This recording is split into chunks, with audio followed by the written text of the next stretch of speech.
Do you remember what African American grocery stores felt like? The warmth, the pride, the belonging? They fed more than families. They held whole neighborhoods together. When those doors closed, what piece of us went with them? Corner grocers on the block were more than places to buy food. They were the pulse of the neighborhood. Usually tucked between a barbershop and a row of homes, these stores stood as steady reminders of what could be built through work and faith. The owners often lived right upstairs, waking before dawn to restock shelves and sweep the walk. Kids stopped by for snacks on their way to school, and elders lingered to share the day's news. Before chain supermarkets swept through cities, these family-run stores knew everyone by name and remembered every story. When a family was struggling, the grocer would quietly slip in a discount or wait for the next payday. It was not just business. It was a relationship built over years of mutual trust. The sound of the doorbell, the smell of bread, and the hum of a radio behind the counter became a rhythm of daily life. For many Black families, this was where dignity lived, in owning your space and serving your people. Storefront signs and hand-painted prices told their own story before anyone even stepped inside. Bright colors in red, yellow, or blue invited passers-by to stop, while steady brushstrokes spelled out words of care and pride. It was not unusual to see the owner's name painted right above the door because reputation mattered. Each letter and number reflected hours of attention, and some stores even hired local artists to make the windows pop. The smell of paint mixed with sawdust and sunlight gave a sense of authenticity that no printed banner could match. The hand-painted signs showed which vegetables were in season, how much the flour cost, or what meat was fresh that day. People trusted the writing more than they trusted the newspapers. There was something honest in a chalkboard that changed with the morning weather or the arrival of a new shipment. These storefronts spoke before anyone ever said a word, announcing not just what was for sale, but who you were buying from and why it mattered. The smell of fresh collard greens and salted pork filled the aisles long before you reached the counter. It mixed with the earthy scent of potatoes, the sweet hint of ripe bananas, and the smoky flavor of hams hanging by twine in the back. Each grocery store had its own signature smell, one that told customers what kind of love was being sold that day. You could walk down the street and know which shop was open just by the scent drifting from the door. Collard greens came in bundles, still dusted with the soil of nearby farms, and salted pork slabs were cut by hand on wooden blocks worn smooth with time. The air was thick with history, a blend of southern roots and northern survival. To some, it smelled like Sunday dinner. To others, it smelled like home after a long shift. Those scents were promises that no matter how hard the world outside got, there was still comfort waiting in a paper bag with your name on it. Penny candy counters were the heartbeat of childhood. Behind the glass, mountains of gumdrops, licorice, and peppermint sticks gleamed like treasures.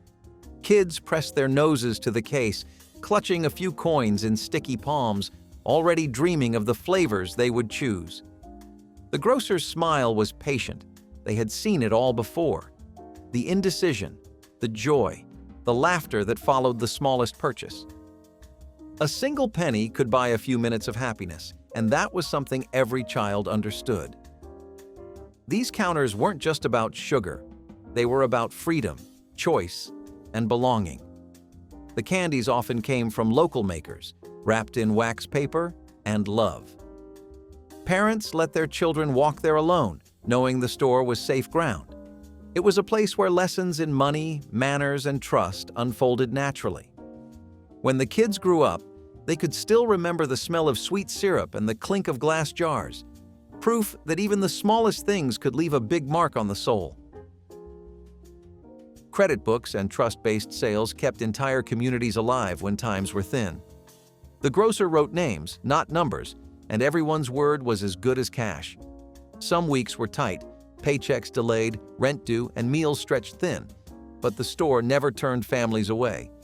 You might leave with flour, milk, and collards, promising to settle the bill next Friday. And you did, because that promise mattered. The book sat behind the counter, worn from use, with pages full of loyalty and quiet grace. There was no shame in owing, only gratitude in being remembered. In a world that often demanded proof, here your face was enough. These small acts of faith tied people together, proving that an economy built on trust was stronger than any system that tried to divide them. To buy on credit here was not to be in debt. It was to belong, to be seen, to be part of something larger than survival.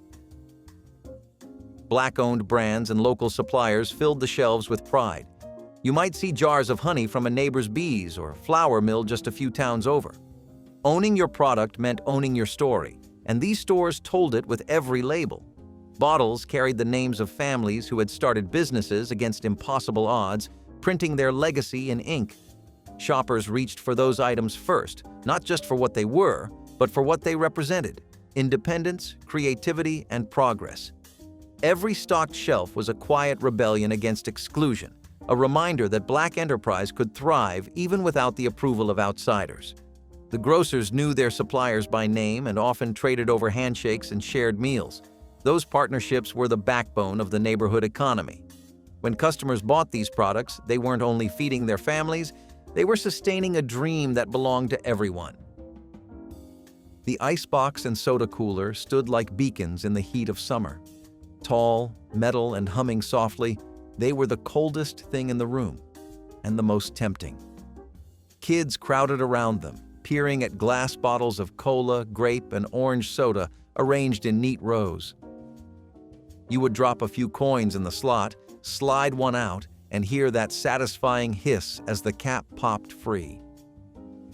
The first sip was always magic, a burst of sweetness and fizz that cut through the afternoon sun. For many, that small joy was a kind of reward after long hours of school or work. The icebox was also a gathering point, where laughter, teasing, and storytelling came easy. It wasn't just about the drink, it was about sharing that cool moment together. Decades later, people could still recall the taste, the chill, and the sound of those bottles clinking like a melody from a simpler time. The neighborhood bulletin board was the social media of its day. Tacked up with flyers, handwritten notes, and church announcements, it captured everything that mattered to the people who passed through. One day there might be a poster for a gospel concert, the next for a voter registration drive or a missing cat. Store owners gave up wall space near the register for this living mural of community life.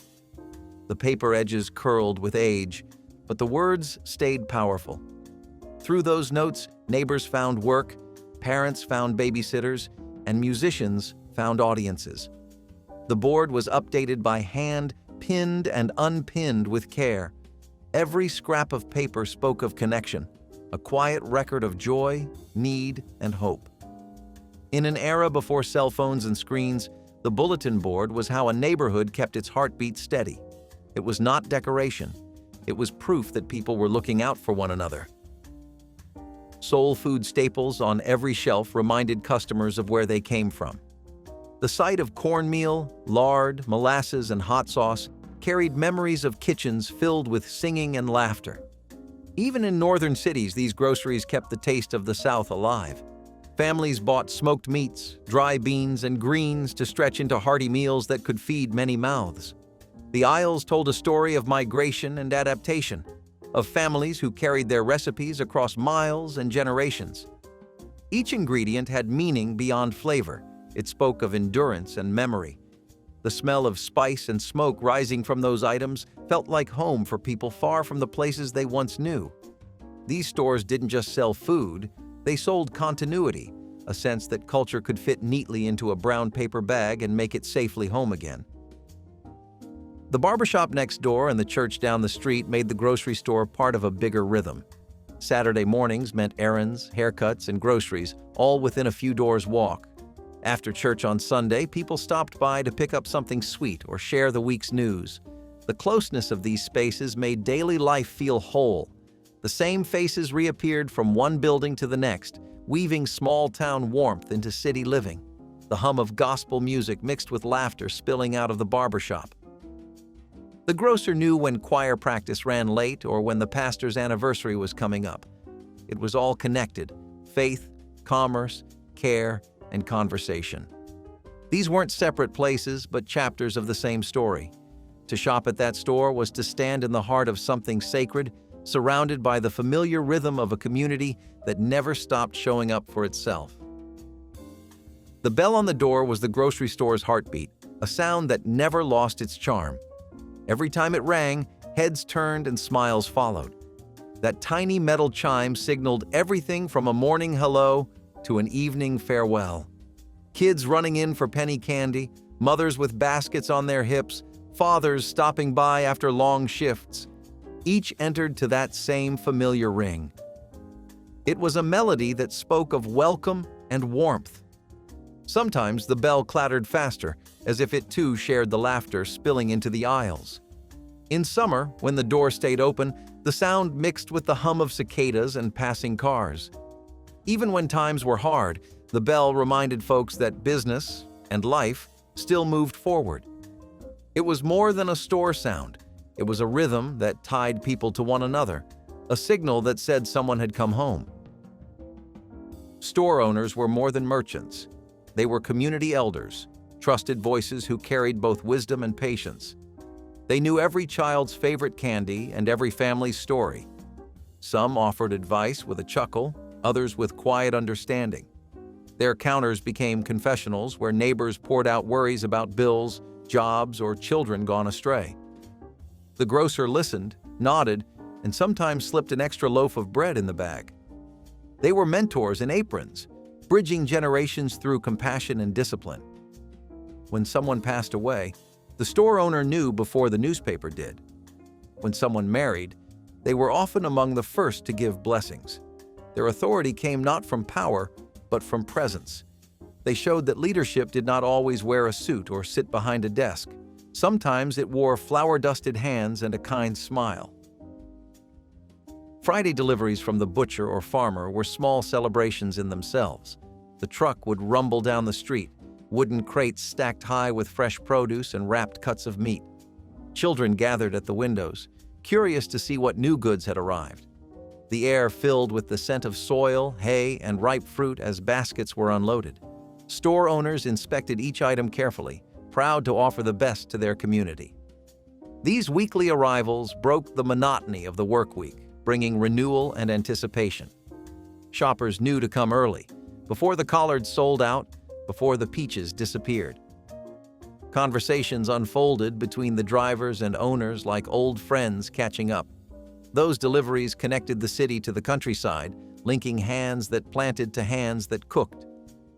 The excitement was not just about the food. It was about abundance returning to familiar shelves, a reminder that even in lean times, the earth still gave back. Behind every successful grocery stood women who kept it all together. Wives, mothers, and daughters handled ledgers with precision and stocked shelves with quiet grace. They worked long hours without complaint, balancing accounts while minding children and customers alike. Some wore aprons, others dresses, but all carried the same strength, the kind built from years of necessity. Their handwriting filled receipt books, their hands wrapped change in paper rolls, their eyes noticed every missing can or jar. They managed the daily rhythm of trade like a song they had memorized. When husbands stepped out for deliveries, the women kept business running smoothly, their efficiency holding the place steady. Customers often sought their advice, not only about prices, but about life itself. Their warmth softened the edge of hardship, and their laughter made every visit brighter. They were the backbone of the store and, in many ways, the quiet architects of community survival.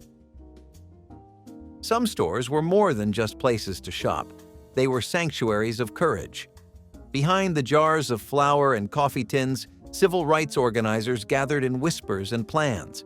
Flyers for marches and meetings were hidden beneath newspapers or tucked behind bulletin boards. The store's back room might host late-night discussions about freedom rides, voter drives, or sit-ins. The grocer, fully aware of the danger, would keep watch at the window. Every light left on after closing meant hope stayed alive. Food and protest intertwined, nourishment for both body and movement. These shops became living symbols of quiet defiance, spaces where the right to gather, speak, and dream could not be bought or banned. In their aisles, justice found a hiding place until it was ready to rise. Gospel or jazz on the radio gave every store its own heartbeat. A soft hum of Mahalia Jackson or a burst of Louis Armstrong filled the air as customers moved between aisles. The rhythm lifted tired spirits and turned shopping into celebration. Even the clink of coins or the thud of crates found their beat within the music. Sometimes the radio sat on a high shelf, wrapped in foil to catch better signal. Other times, it played from the back room while someone sang along under their breath. On Sundays, gospel brought reverence. On weekdays, jazz brought joy. Both carried the same message, that life, no matter how heavy, still had rhythm worth dancing to. In the pauses between songs, people talked, laughed, and reconnected. The music was not just background sound, it was part of the store's soul, keeping the spirit of the people alive in every note. After school, the store turned into a playground of its own. Students came rushing in, uniforms half untucked, coins clinking in their pockets. They pooled together what they had, calculating just enough for pickles, chips, or a bottle of sweet tea. The grocer knew their routine and smiled at their excitement. The store echoed with chatter about tests, teachers, and neighborhood games. Each visit felt like a tiny adventure, a reward for surviving another school day. Those snack runs taught simple lessons: how to share, how to save, and how to savor small joys. Parents trusted the grocer to keep an eye out, knowing the store was as safe as any home. When the final bell rang at school, another one, the one on the store door, rang soon after, marking the start of the day's happiest hour. Holiday rushes turned the aisles into living festivals of sound and color. In the days before Easter, Juneteenth, or Thanksgiving, the air buzzed with energy as families filled their baskets with joy disguised as groceries. Children helped stack cans and balance pies in their arms, while parents compared prices on hams, yams, and bags of flour. Every aisle became its own celebration, the scent of cinnamon mixing with laughter, gospel hums blending with the shuffle of paper bags. The store looked brighter during those days, stocked to the ceiling, every shelf singing with promise. Some customers stopped not to shop, but to greet friends, share recipes, or drop off invitations to church suppers. The grocer moved from counter to counter, smiling through the long hours, his sleeves rolled high, his heart fuller than the till. These holidays meant more than food. They were about connection, about everyone showing up for one another. The store stayed open late, light spilling onto the street like warmth itself.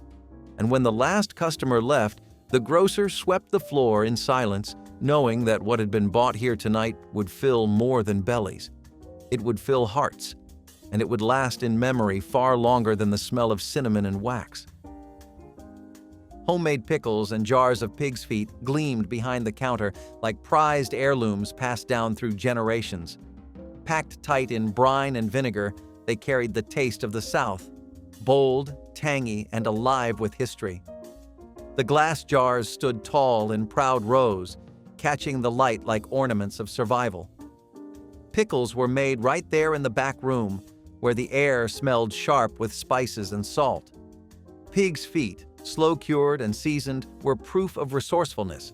Nothing wasted, everything transformed. The grocer took pride in these jars, each one sealed with care and patience. Customers leaned against the counter, taking their time choosing which jar to take home, as if selecting a piece of their own story. The first bite always came with memory. Porches in summer, church picnics, laughter under oak trees. These weren't just foods, they were fragments of identity, carried north from kitchens long gone. The salt stung, the vinegar bit, but the flavor was home, pure, unpretentious, and full of heart. Polaroid photos by the register turned the store into a living scrapbook of community. The wall behind the counter bloomed with faces, babies holding candy sticks, teenagers grinning with sodas, couples celebrating anniversaries, grandmothers waving proudly. Each photograph was a story captured in a square, signed with dates, hearts, and little ballpoint notes. Some customers came back just to find their own faded photo, tracing it with a fingertip, laughing at the years gone by. Over time, the wall grew dense with memory until it became a patchwork of life itself. When someone moved away, their photo stayed. When someone passed, their smile lived on in the frame. The grocer added new pictures often, snapping them with care, tacking them up between shifts. It was the store's own family tree, visible to anyone who looked up while paying for bread. Those Polaroids said what no advertisement ever could, that this place knew you, remembered you, loved you. In a world that changed too fast, those photographs stood still, soft-edged and eternal. They turned the wall behind the counter into something sacred. A story that would never stop being told, one familiar face at a time.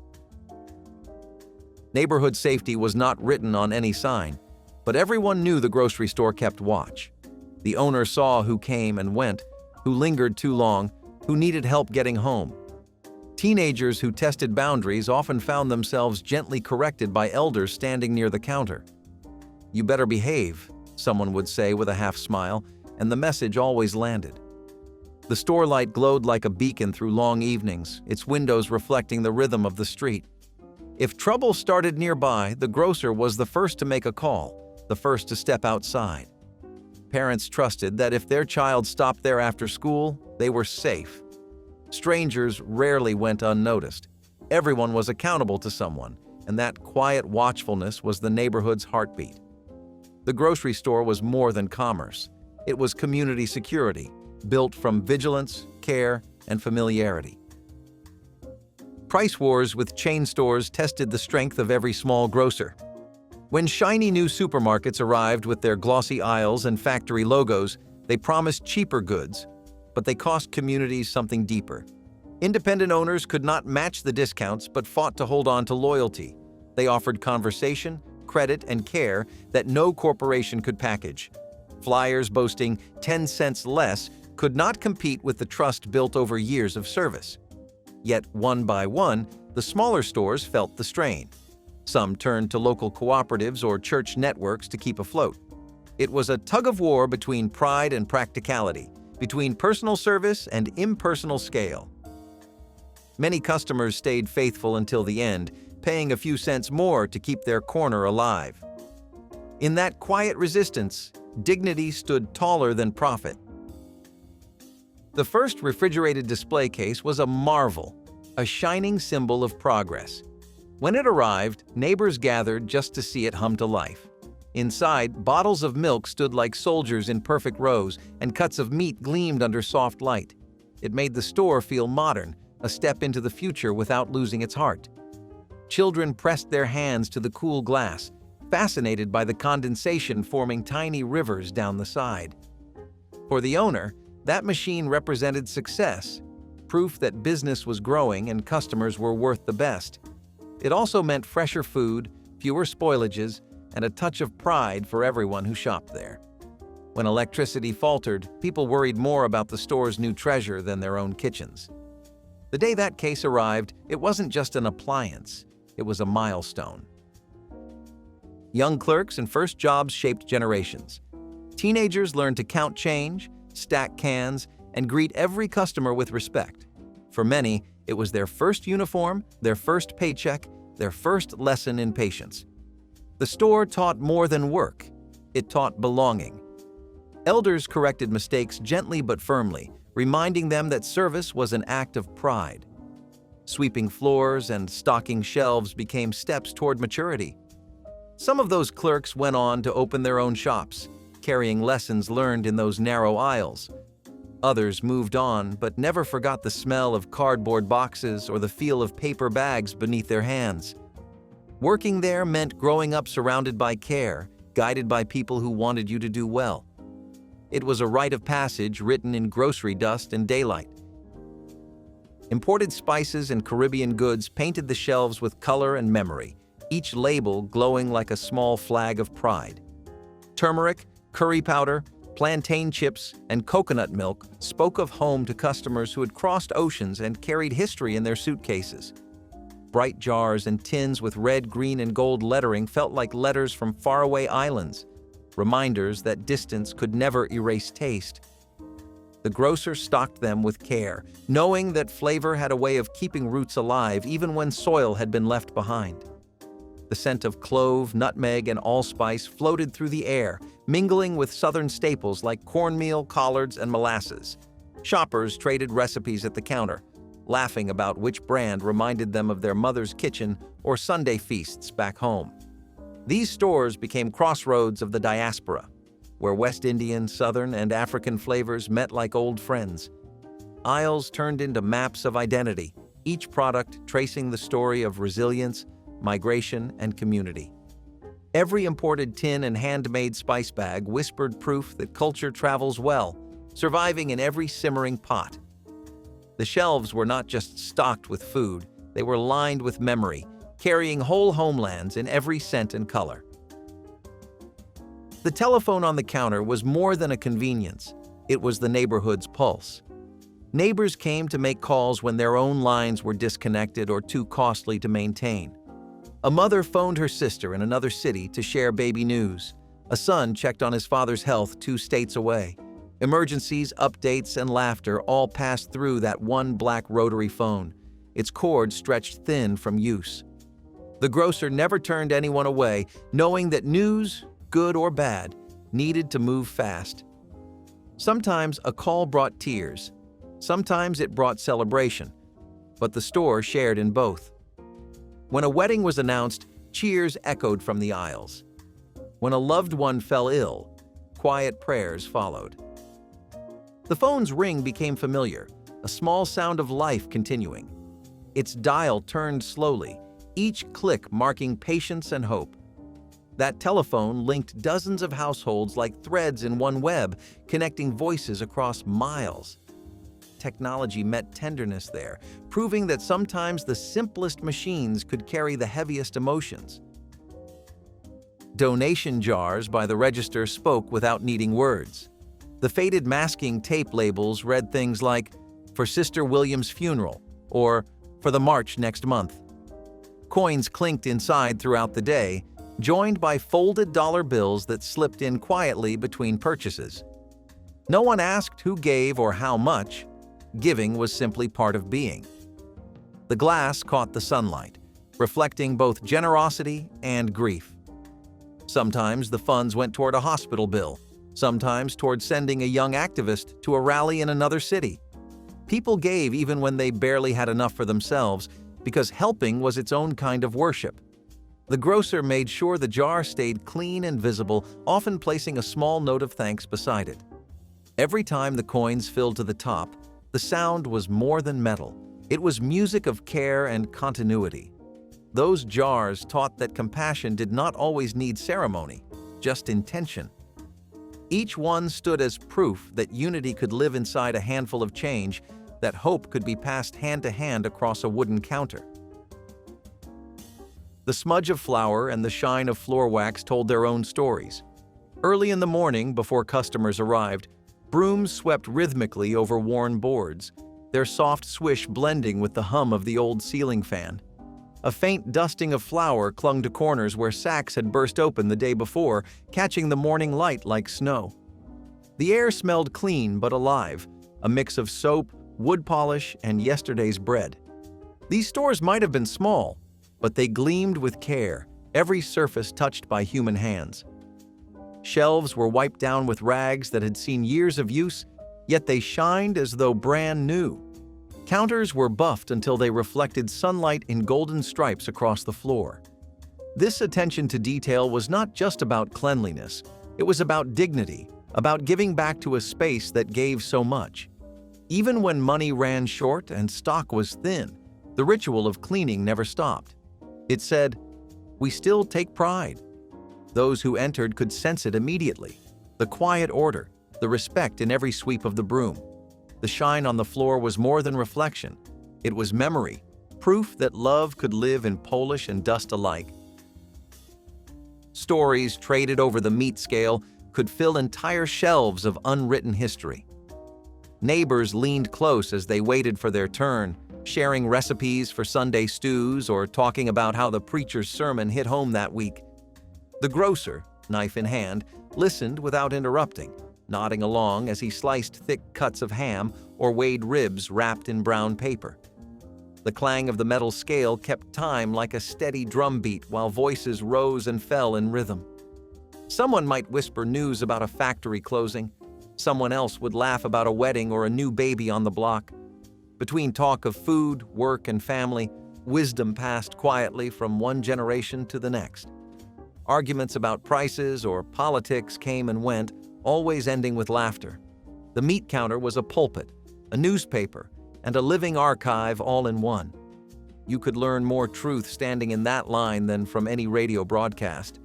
Each exchange was intimate yet universal, tying one life to another through shared words and shared hunger.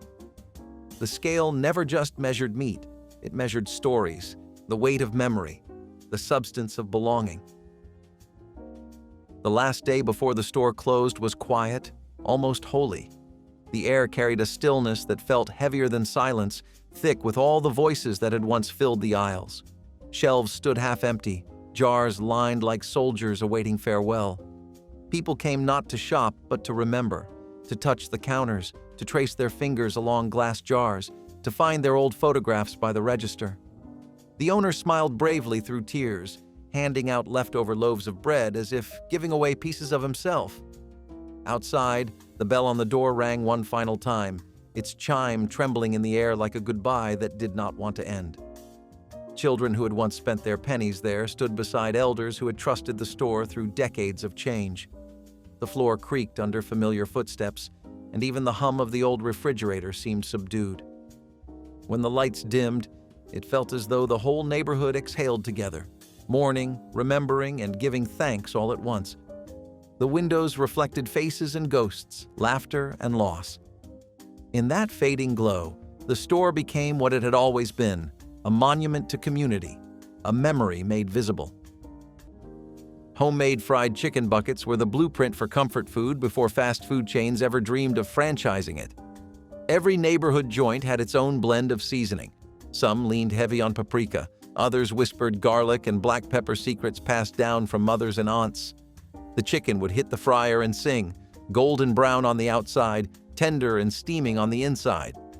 Families bought buckets to share at church picnics, barbershops, and front porch dinners where laughter drowned out the city noise. You did not need a logo to know where it came from. The smell alone told you who cooked it.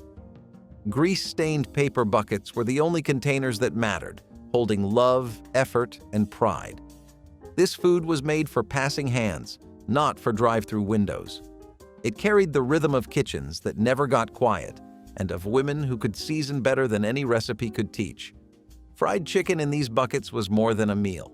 It was a memory in motion, an edible heirloom. When you reached in for a drumstick, you were tasting tradition, freedom, and everything that made a community feel alive. This was the real deal. Fast food, yes, but made slow, made right, and made with soul. Cane top syrup began with the earliest shoots of sugarcane, long before the full harvest. When planters reserved the mature stalks for commercial sugar, enslaved workers cut the tender tops and simmered them slowly, extracting a thin but sweet syrup. This homemade sweetener flavored cornbread, porridge, and hot drinks, adding a rare touch of luxury to daily meals. The technique reflected both African experience with cane and Caribbean methods of small batch syrup making. After emancipation, many rural families continued to boil cane juice into syrup during the early season, a practice still alive in parts of Louisiana and Florida. The flavor is lighter and grassier than late-season molasses, making it unique among southern sweeteners. Cane top syrup shows how skilled hands transformed what might have been discarded into something valuable, blending cultural knowledge with the natural rhythms of the crop. It stands as a reminder that, even in conditions of deprivation, African American cooks created enduring regional flavors that remain treasured in Southern pantries today. Cowpea and collard stew combined two powerhouse ingredients that sustained countless families through hard times. Field peas, also known as cowpeas, were simmered slowly with smoky meat and joined by hearty collard greens, creating a dish rich in protein, vitamins, and earthy flavor. The long cooking process filled homes with an aroma that signaled comfort and nourishment. Farmers valued cowpeas for their ability to thrive in poor soil, while collards offered leaves long after other vegetables had withered. Together, they made a meal that cost little but fed many, reflecting a tradition of resourcefulness and care. Mothers and grandmothers seasoned the pot with onions, garlic, and pepper, each adding a personal touch passed down through generations. Families gathered around the table with slices of cornbread to soak up the flavorful broth, finding strength in every spoonful. Though supermarkets now offer endless choices, the slow-simmered union of cowpeas and collards stands as a reminder of a time when simple ingredients created enduring nourishment. In the 1960s, fatback and cabbage was a reminder that flavor did not come from abundance, but from knowing how to cook with care. It was a dish that taught respect for every part of the animal and every leaf from the garden. Pork, fatback, and cabbage turned scraps into sustenance. Vegetable pot pie with biscuit crust was one of the cleverest ways to turn leftovers into a comforting meal. My grandmother gathered whatever vegetables were left from the week, beans, carrots, peas, or turnips, and simmered them in a simple gravy. She poured the mixture into a dish and covered it with biscuit dough instead of pie crust, which baked into a golden, fluffy topping. The result was hearty, filling, and deeply satisfying, stretching scraps into something that felt like a Sunday supper. Each slice carried both thrift and comfort, a reminder that nothing from the kitchen was wasted. The biscuit crust gave the dish substance, making it a true dinner instead of just a side. In the 1960s, vegetable pot pie with biscuit crust was common across homes that relied on ingenuity, turning odds and ends into meals that filled plates and warmed hearts. It was survival, wrapped in comfort, food that told the story of resourceful families making the most of what they had. Stewed oxtails with rice gravy brought deep flavor and slow-cooked richness to Sunday tables across many African American communities. Oxtails, once inexpensive and overlooked, were browned in heavy pots and then simmered for hours with onions, garlic, and spices until the meat turned buttery soft. The braising liquid thickened into a silky gravy that clung to each grain of rice, creating a dish that was equal parts comfort and celebration. Families saved this meal for weekends when everyone could gather because patience was essential and conversation flowed while the pot worked its magic. Children sneaked tastes from wooden spoons, drawn by the savory aroma that filled the house from morning until evening. The humble tale, once discarded by butchers, became a centerpiece of pride and ingenuity. Today, rising prices and faster cooking habits mean fewer people take the time to coax such tenderness from a simple cut of beef, but those who remember the meal speak of it as a perfect union of thrift, skill, and the slow rhythm of family life. Wild rice pudding combined indigenous grains with African-inspired preparation to create a dish both nourishing and subtly sweet.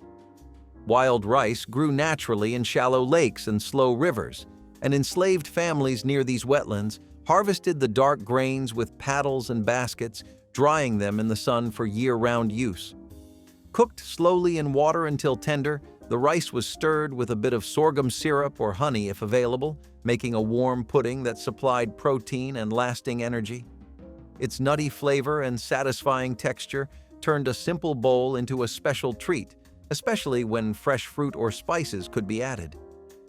This recipe carried forward after emancipation as African American cooks continued to value wild rice for festive meals and family gatherings.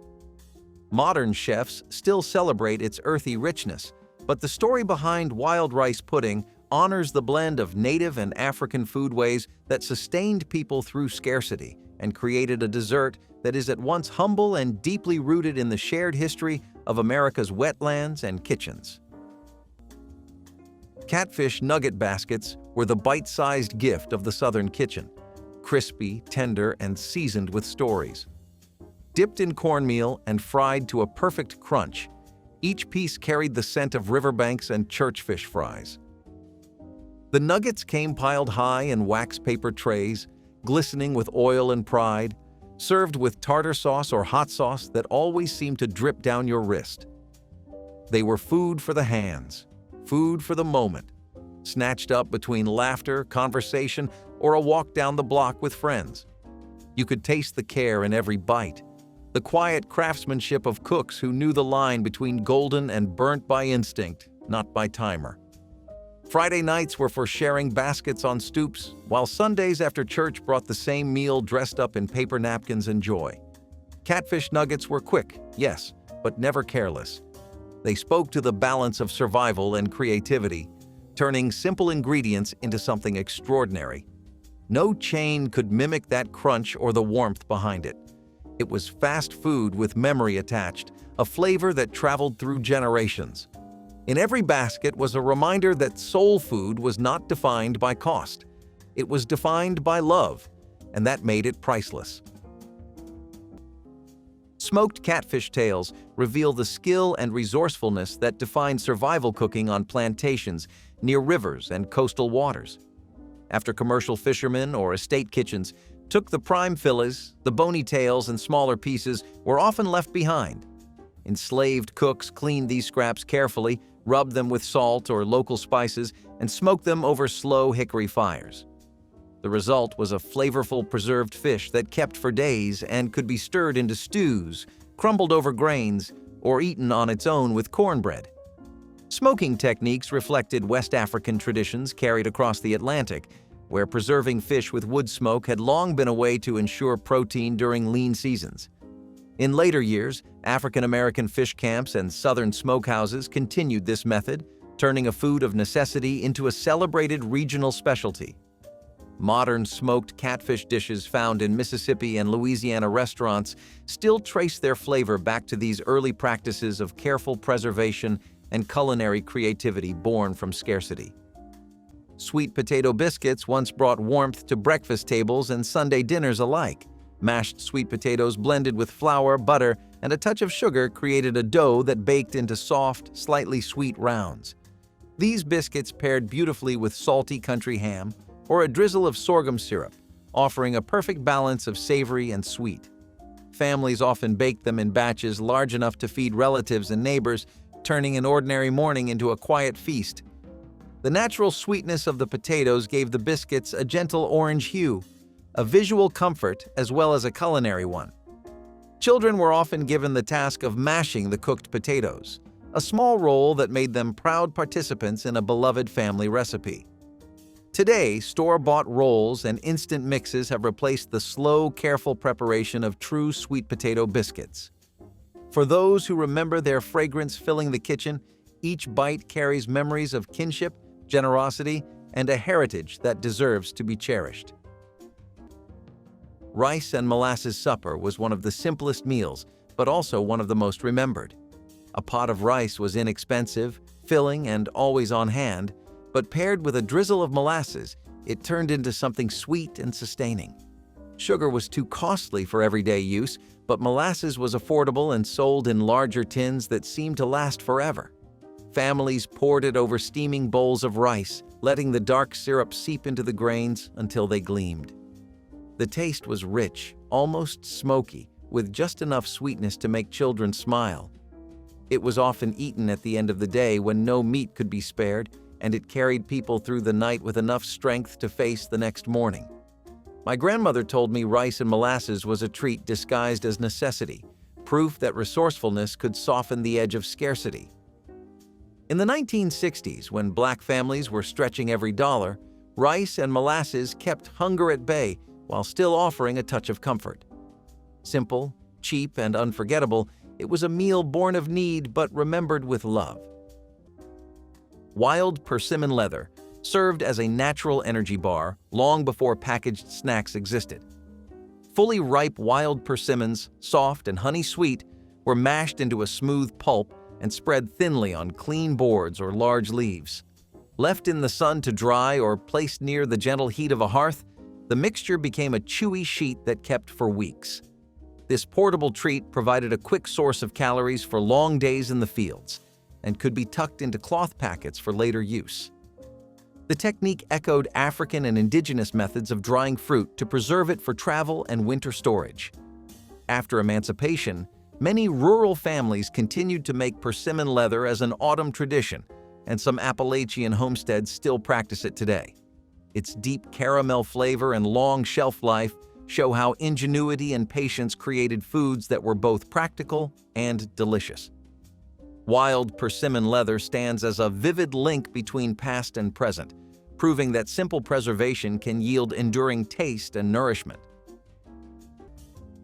If these memories stirred something familiar, drop your story below, tap like and subscribe so the spirit of those old corner stores keeps on ringing.